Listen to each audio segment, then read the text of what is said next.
দিন দিন রাজধানীর সড়কে বেড়েই চলেছে ব্যক্তিগত গাড়ির সংখ্যা। এর সাথে দ্বিগুণ হারে পাল্লা দিয়ে বাড়ছে মোটরসাইকেল ও অটোরিকশার দৌরাত্ম্য।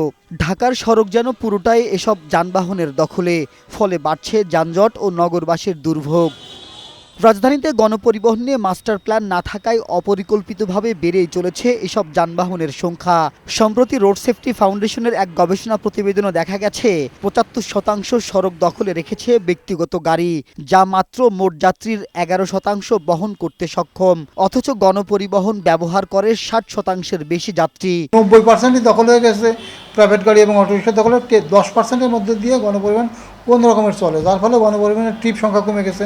গবেষণা প্রতিবেদনে বলা হয় ৩৫০০ কোটি টাকায় ৪,০০০ নতুন বাস কিনে বাস রুট রেশনালাইজেশনের মাধ্যমে কোম্পানি ভিত্তিক ব্যবস্থা চালু করা গেলে চাঁদাবাজি ও যাত্রী তোলার প্রতিযোগিতা বন্ধ হবে। এতে ব্যক্তিগত গাড়ির ব্যবহার কমে যানজট কমবে এবং গণপরিবহনের গতি বাড়বে। এইটাকে থেকে রক্ষা পেতে হলে আমাকে উন্নত বিকল্প দিতে হবে। প্রথমত গণপরিবহনকে কমাইতে হলে পারে আমার উন্নত বাস সার্ভিস চালু করতে হবে কোম্পানি ভিত্তিক। অর্থাৎ আমি যদি ৪,০০০ নতুন বাস ক্রয় করে রাজধানীতে পরিচালনা করতে পারি কোম্পানি ভিত্তিক, এবং সেটা যদি এসি নন এসি হয়, বহু ব্যক্তিগত গাড়ির মালিক ব্যক্তিগত গাড়ি ব্যবহার না করে বাসে যাতায়াত করবে। এছাড়া দেশের ৫ লাখের বেশি মেয়াদোত্তীর্ণ যানবাহনের ৭০%ই এখনও সড়কে চলাচল করছে বলে রোড সেফটি ফাউন্ডেশনের গবেষণায় উঠে আসে।